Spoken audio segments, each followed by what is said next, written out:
part two of what I was saying about the story in Genesis of communication and Adam and Eve. Following that, what's happened?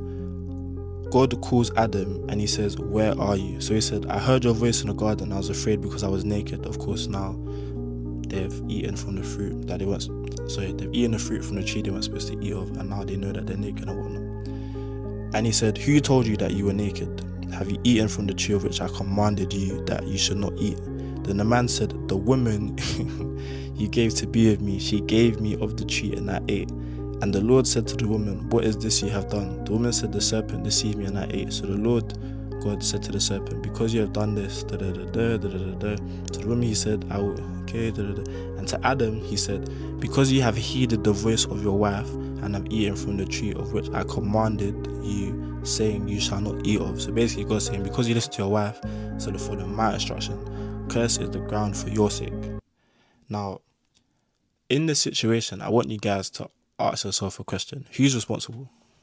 I'm going to give you like 5 seconds to think about who's actually responsible in the situation. Now, in the comments, put down who you think is responsible, because the answer is quite clear when you look at the text, but a lot of people would say a different answer. So say who you think it is and say why. Now, I'm going to give you the correct answer. The person who's responsible for this is actually Adam. And the reason he's responsible is because God gave him the instruction. So God gave him the instruction to not eat of that tree. I understand you're supposed to listen to your wife, but if God gave you an instruction and your wife has given you advice that goes against God's instruction, brother, you've got to listen to God. That's just the honest truth. Because you listen to your wife instead of God, and I'm not saying not listen to your wife, by the way, please. That's not the message here. The message is listen to God first.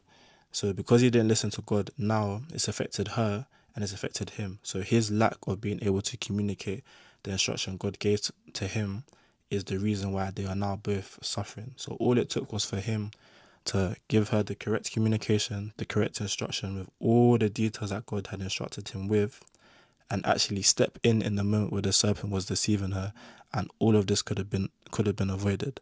So in this scenario, my personal interpretation is that Adam is responsible, but Eve has to take accountability because she was deceived by the serpent, because she knew she wasn't supposed to eat of that fruit. So eat fruit of that tree. So she has to take accountability for that. But my personal opinion, Adam is responsible.